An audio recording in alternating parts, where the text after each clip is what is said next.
Dito pala sa Quiapo ay may nagtitinda ng nilupak overload na may bukayo at condensed milk sa halagang 20 pesos lang. Sir, ano po yung tinda nyo?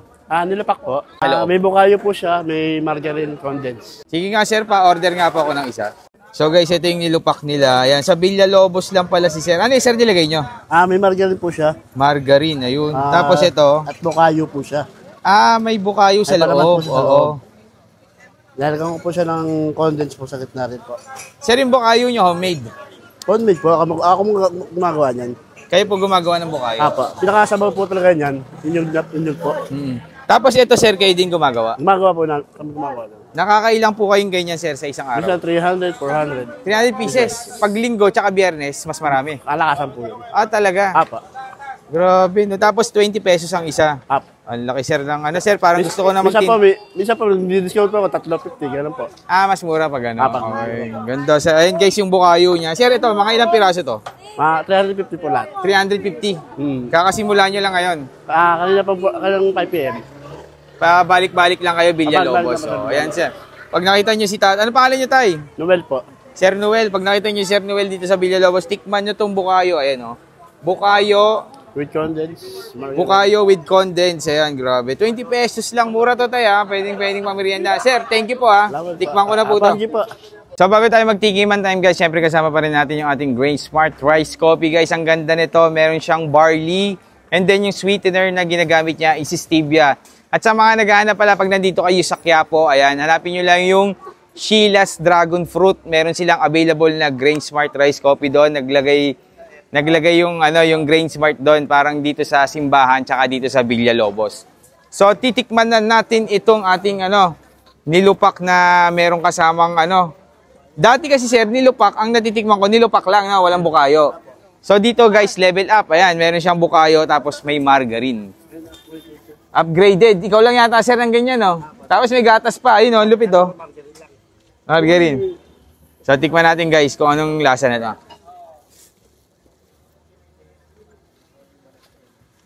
Sarap nga guys. Parang bumagay yung nilupak sa loob. Parang naging siya, palaman, gano'n. Tapos kasi yung nilupak ni Sir, anong pangalan niya, Sir? Yung nilupak ni Sir Noel, hindi naman ganun katamis. So bumagay yung bumagay yung nilupak tsaka yung gatas na nilagay. Ang sarap. Kaya lang, pag isa lang, parang bitin, no?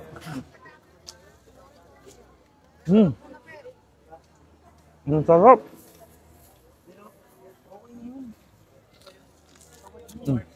Panalo guys, punta na kayo dito, wala lang akong tubig kasi nakaka-uwag to. Punta na kayo dito, Villalobos, 4 to 5 PM. Paikot-ikot lang sila dito. Ganun na mga food tipping ko.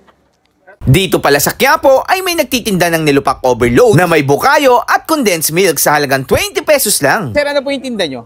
Nilupak po. Hello. May bukayo po siya, may margarine condensed. Sige nga sir, pa-order nga po ako ng isa. So guys, ito yung nilupak nila. Ayan, sa Villalobos lang pala si sir. Ano yung sir nilagay nyo? May margarine po siya. Margarine, ayun. Tapos ito. At bukayo po siya.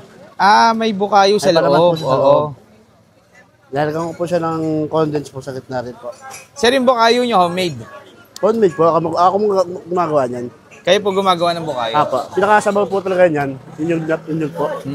Tapos ito sir, kayo din gumagawa? Gumagawa po na. Kami gumagawa na. Nakakailang po kayong ganyan sir sa isang araw? Minsan 300, 400. 300 pieces. Pag linggo tsaka biyernes, mas marami. Kalakasan po yun. Talaga? Grabe. No? Tapos 20 pesos ang isa. Ang laki sir ng sir, parang gusto ko na Minsan po, discount po ako, 350, gano'n po. Mas mura pag Okay. Ganda. So, ayun guys, yung bukayo niya. Sir, ito, mga ilang piraso to? 350 po lahat. 350. Kakasimula nyo lang ngayon. Kanina pa po, kanang 5 PM. Pabalik-balik lang kayo, Villalobos. So, ayan sir. Pag nakita nyo si Tat, ano pangalan nyo tay? Noel po. Sir Noel, pag nakita nyo si Sir Noel dito sa Villalobos, tikman nyo tong bukayo. Ayan Bukayo. With condensed. Bukayo with condensed. Ayan, grabe. 20 pesos lang. Mura to tayo ha. Pwedeng mamerienda. Sir, thank you po ha. Tikman ko na po to. Thank you po. So bago tayo magtikiman time guys, syempre kasama pa rin natin yung ating Grain Smart Rice Coffee guys. Ang ganda nito. Meron siyang barley. And then yung sweetener na ginagamit niya is stevia. At sa mga naghahanap pala pag nandito kayo sa Quiapo, ayan, hanapin nyo lang yung Sheila's Dragon Fruit. Meron silang available na Grain Smart Rice Coffee doon. Naglagay yung Grain Smart doon parang dito sa simbahan tsaka dito sa Villalobos. So titikman na natin itong ating nilupak na merong kasamang ano. Dati kasi sir, nilupak, ang natitikman ko, nilupak lang na walang bukayo. So dito guys, level up. Ayan, meron siyang bukayo tapos may margarine. Upgraded. Ikaw lang yata sir ng ganyan, no? Tapos may gatas pa. Ayun, no? Lupit, oh. Margarine. So tikman natin guys kung anong lasa na ito.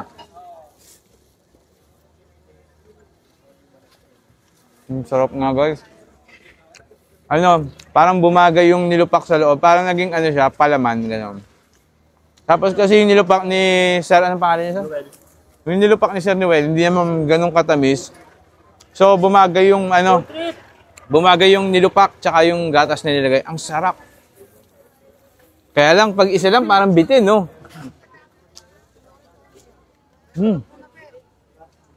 Ang sarap.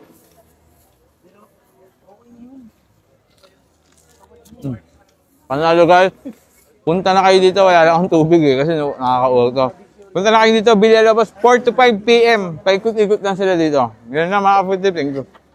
Dito pala sa Quiapo ay may nagtitinda ng nilupak overload na may bukayo at condensed milk sa halagang 20 pesos lang. Sir, ano po yung tinda nyo? Nilupak po. Hello. May bukayo po siya, may margarine condensed. Sige nga sir, pa-order nga po ako ng isa. So guys, ito yung nilupak nila. Ayan, sa Villalobos lang pala si sir. Ano yung sir nilagay nyo? May margarine po siya. Margarine, ayun. Tapos ito. At bukayo po siya. May bukayo sa May palaman loob. po siya sa Oo. loob. Lalagyan ko po siya ng condensed po sa gitna rin po. Sir, yung bukayo nyo, homemade. Homemade po, ako gumagawa niyan. Kayo po gumagawa ng bukayo. Apa, pinakasabaw po talaga niyan. Yun po. Tapos ito sir, kayo din gumagawa. Gumagawa po na, kami gumagawa. Nakakailang po kayong ganyan sir sa isang araw? Minsan 300, 400. 300 pieces. Pag linggo tsaka biyernes, mas marami. Kalakasan po yun. Talaga? Apa. Grabe. No? Tapos 20 pesos ang isa. Apa. Ang laki sir ng ano sir, parang gusto ko na Minsan po, discount po ako, 350, gano'n po. mas mura pag ano. Apa. Okay. Ganda sir. Ayun guys yung bukayo niya. Sir, ito, mga ilang piraso to? 350 po lahat. 350. Kakasimula nyo lang ngayon. Kanina pa po, kanang 5 p.m. Pabalik-balik lang kayo, Villalobos. Pabalik-balik So, lang. ayan sir. Pag nakita nyo si Tat, ano pangalan nyo tay? Noel po. Sir Noel, pag nakita nyo si Sir Noel dito sa Villalobos, tikman nyo tong bukayo. Ayan o. Bukayo. With condensed. Bukayo with condensed. Ayan, grabe. 20 pesos lang. Mura to tayo ha. Pwedeng pamirienda. Sir, thank you po ha.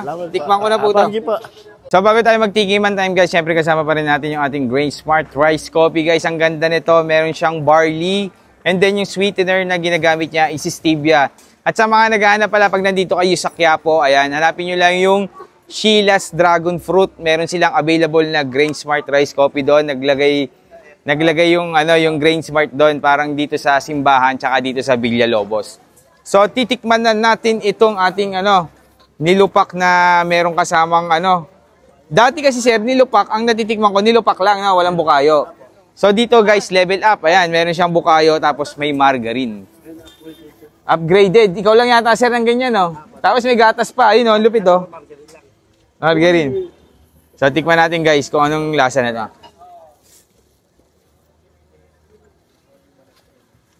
Sarap nga guys. Parang bumagay yung nilupak sa loob. Parang naging siya, palaman, gano'n. Tapos kasi yung nilupak ni Sir, anong pangalan niya, Sir? Yung nilupak ni Sir Noel, hindi naman ganun katamis. So, bumagay yung bumagay yung nilupak, tsaka yung gatas na nilagay. Ang sarap. Kaya lang, pag isa lang, parang bitin, no?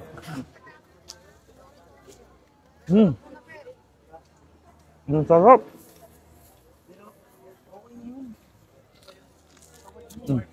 Panalo guys. Punta na kayo dito, wala lang akong tubig eh, kasi nakaka-uwag to. Punta na kayo dito, Villalobos, 4 to 5 p.m. Paikot-ikot lang sila dito. Ganun na mga kapatid, thank you.